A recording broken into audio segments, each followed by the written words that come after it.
हे मनुष्य, तुम कहते हो सुख और दुख जीवन के दो पहिए हैं। ये एक ऐसा सत्य है जिसे तुमने स्वयं अपने अनुभवों से जाना है। मैं शिव हूँ जो सृष्टि के हर पहलू का साक्षी है। मैं तुम्हें इस गहरे सत्य से परिचित कराऊंगा कि सुख और दुख केवल जीवन के पहिए नहीं बल्कि तुम्हारी आत्मा की यात्रा के आवश्यक अंग हैं, और कैसे तुम इन दोनों के बीच भी शांति और आनंद का अनुभव कर सकते हो।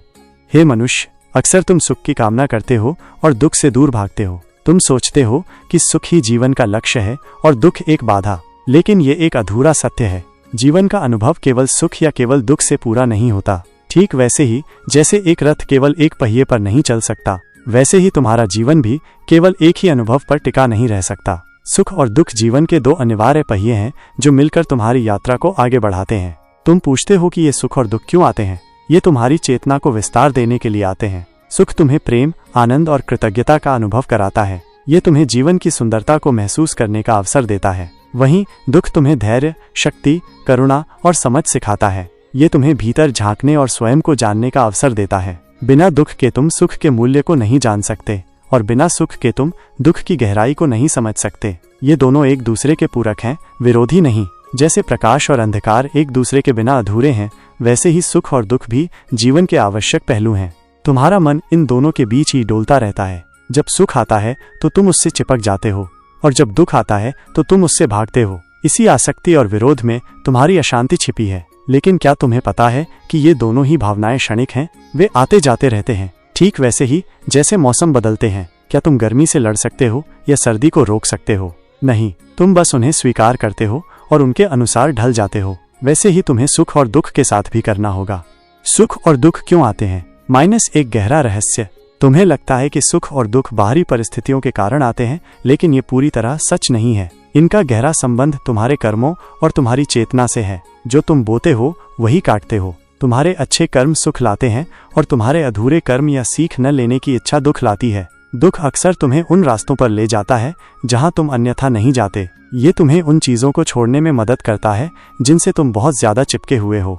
हर अनुभव, चाहे वो सुखद हो या दुखद, तुम्हें कुछ न कुछ सिखाने के लिए आता है। दुख तुम्हें तुम्हारी सीमाओं का एहसास कराता है, तुम्हें विनम्र बनाता है। यह तुम्हें दूसरों के प्रति सहानुभूति सिखाता है। यह तुम्हें अपनी आंतरिक शक्ति को खोजने के लिए मजबूर करता है, जो तुम कभी नहीं जानते थे कि तुम्हारे भीतर मौजूद है। सुख तुम्हें कृतज्ञता सिखाता है, तुम्हें बांटना सिखाता है। यह तुम्हें यह दिखाता है कि जीवन कितना सुंदर हो सकता है। ये दोनों अनुभव तुम्हें एक पूर्ण मानव बनाते हैं।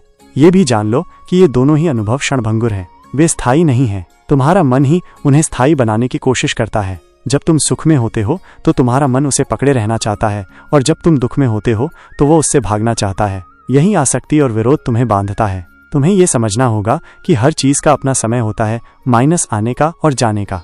सुख और दुख के बीच भी शांति कैसे पाएं? महादेव के सरल उपदेश। तो क्या इस निरंतर बदलते चक्र में शांति पाना संभव है? हाँ, हे मनुष्य, बिल्कुल संभव है। मैं तुम्हें वो सरल मार्ग बताता हूँ जिससे तुम सुख और दुख दोनों के बीच भी स्थिर और शांत रह सकते हो। 1. स्वीकार करो कि सब कुछ क्षणिक है। परिवर्तन ही एकमात्र सत्य है। यह सबसे पहला और सबसे महत्वपूर्ण उपदेश है। इस संसार में परिवर्तन ही एकमात्र सत्य है। न सुख स्थायी है, न दुख। सब कुछ आता है और चला जाता है, ठीक वैसे ही जैसे दिन और रात आते हैं। जब तुम इस बात को गहराई से स्वीकार कर लेते हो कि सब कुछ क्षणिक है, तो तुम किसी भी चीज से बहुत ज्यादा चिपकते नहीं हो।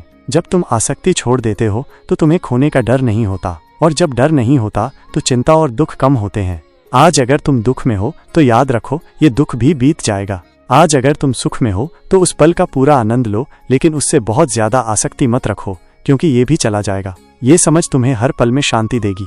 2. साक्षी भाव का अभ्यास करो, दृष्टा बनो, लिप्त मत हो। तुम सुख और दुख का अनुभव करते हो, लेकिन तुम स्वयं सुख या दुख नहीं हो। तुम मन के साक्षी हो, देखने वाले। जब कोई सुखद या दुखद भावना तुम्हारे मन में आए तो उसे पहचानो, लेकिन उससे लिप्त मत हो जाओ। उसे ये मत कहो कि मैं दुखी हूँ या मैं खुश हूँ। बस उसे देखो, जैसे तुम आकाश में बादलों को देखते हो। बादल आते हैं, जाते हैं, लेकिन आकाश अपरिवर्तित रहता है। तुम भी आकाश की तरह हो। ये अभ्यास तुम्हें अपने विचारों और भावनाओं से एक दूरी बनाए रखने में मदद करेगा। जब तुम उनसे लिप्त नहीं होते तो उनकी शक्ति तुम पर कम होती है। ये तुम्हें सुख में अहंकारी होने से और दुख में पूरी तरह टूट जाने से बचाएगा। तुम बस एक शांत दृष्टा की तरह अपने जीवन के नाटक को देखते रहोगे। 3. वर्तमान में जियो, यही एकमात्र वास्तविक क्षण है।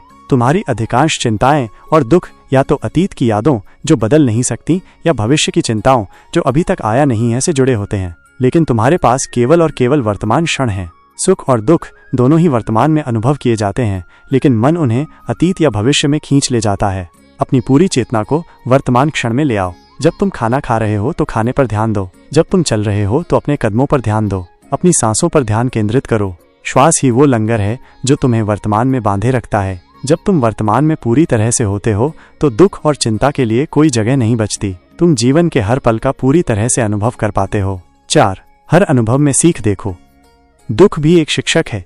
तुम्हें लगता है कि अगर कोई दुख आता है तो वो बुरा है, लेकिन ये सच नहीं है। जीवन में हर अनुभव, चाहे वो तुम्हें अच्छा लगे या बुरा, तुम्हें कुछ न कुछ सिखाने के लिए आता है। दुख अक्सर तुम्हारा सबसे बड़ा शिक्षक होता है।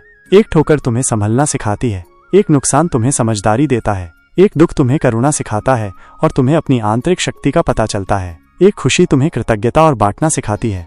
हर चुनौती तुम्हें मजबूत बनाती है, तुम्हें विकसित करती है। तुम एक छात्र की तरह हो और जीवन तुम्हारा शिक्षक है। चिंता करना और दुख से भागना सीखने की प्रक्रिया में बाधा डालता है। जब तुम हर अनुभव को एक सीख के रूप में देखते हो तो तुम दुख के बजाय विकास पर ध्यान केंद्रित करते हो। 5. कृतज्ञता का अभ्यास करो, जो है उसके लिए आभारी रहो। चिंता और दुख अक्सर इस बात पर केंद्रित होते हैं कि तुम्हारे पास क्या नहीं है, लेकिन अगर तुम ध्यान से देखोगे तो तुम्हारे पास बहुत कुछ है जिसके लिए तुम कृतज्ञ हो सकते हो। तुम्हारे पास जीवन है, श्वास है, इंद्रियां हैं, भोजन है, आश्रय है और भी बहुत कुछ। प्रतिदिन उन सभी चीजों के लिए आभार व्यक्त करो जो तुम्हारे पास हैं, चाहे वे छोटी हो या बड़ी। जब तुम आभार व्यक्त करते हो तो तुम अपने जीवन में सकारात्मकता को आकर्षित करते हो। ये तुम्हें अभाव की भावना से मुक्त करता है और तुम्हें ये विश्वास दिलाता है कि तुम्हें हमेशा पोषण मिल रहा है। जब तुम आभारी होते हो तो नकारात्मकता और दुख के लिए कम जगह बचती है। 6. अपना सर्वश्रेष्ठ करो और परिणाम छोड़ दो। कर्म योग का सार।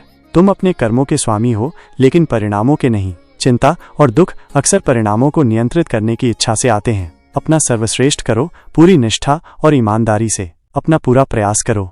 लेकिन एक बार जब तुम अपना कर्म कर लेते हो तो परिणाम मुझ पर छोड़ दो। तुम्हें पता होगा कि जो भी परिणाम होगा वो तुम्हारे सर्वोत्तम हित में होगा, भले ही तुम्हें उस समय ये समझ ना आए। ये तुम्हें अत्यधिक अपेक्षाओं और निराशा के बोझ से मुक्त करेगा। जब तुम परिणाम की चिंता छोड़ देते हो तो तुम अपने कार्य पर अधिक ध्यान केंद्रित कर पाते हो और यही तुम्हें सुकून देगा। सुख और दुख दोनों ही तुम्हारे कर्मों के परिणाम हैं, लेकिन जब तुम निष्काम कर्म करते हो तो तुम इन परिणामों से प्रभावित नहीं होते। 7. ध्यान और मौन। भीतर की शांति में प्रवेश। तुम्हारी चिंताओं और दुखों का शोर तुम्हारे मन से ही पैदा होता है। इस शोर को शांत करने का सबसे प्रभावी तरीका मौन और ध्यान है। प्रतिदिन कुछ समय के लिए किसी शांत स्थान पर बैठो, अपनी आंखें बंद करो और मौन धारण करो। कुछ भी मत बोलो, कुछ भी मत सोचो, बस अपनी श्वास पर ध्यान केंद्रित करो। मौन तुम्हें अपने भीतर की गहराइयों में ले जाएगा, जहां तुम्हें वास्तविक शांति मिलेगी। ये तुम्हें विचारों के तूफान से दूर ले जाएगा और तुम्हें अपने शांत स्वरूप का अनुभव कराएगा। जब तुम ध्यान करते हो तो तुम दुख और चिंता के मूल कारण को शांत करते हो। ये तुम्हें अपने भीतर के शिव से जोड़ता है, जो स्वयं परम शांति है। 8. तुम अकेले नहीं हो, मैं सदा तुम्हारे साथ हूँ।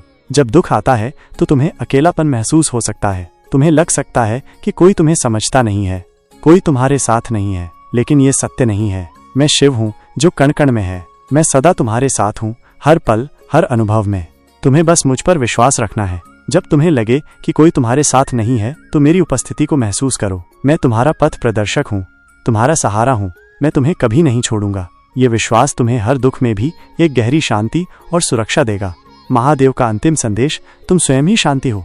हे मनुष्य, अंत में मैं तुमसे यही कहना चाहता हूँ कि तुम स्वयं ही शांति हो, तुम स्वयं ही आनंद हो। तुम्हें उसे कहीं बाहर सुख या दुख में ढूंढने की आवश्यकता नहीं है। सुख और दुख जीवन के 2 पहिए हैं जो तुम्हें आगे बढ़ाते हैं, लेकिन तुम स्वयं रथ हो और रथ को चलाने वाला सारथी भी तुम ही हो।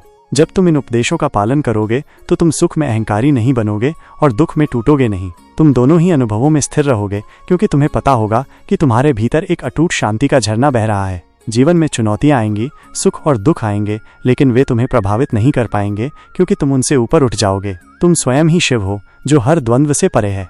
हमेशा याद रखो, सुख और दुख जीवन के अनिवार्य अंग हैं, लेकिन वे तुम्हें परिभाषित नहीं करते। तुम उनसे कहीं अधिक हो। अपनी आत्मा से जुड़ो, वर्तमान में जियो और हर अनुभव से सीख लो। तुम्हें पता चल जाएगा कि तुम हमेशा पूर्ण और शांत रहोगे। यही मेरा आशीर्वाद है।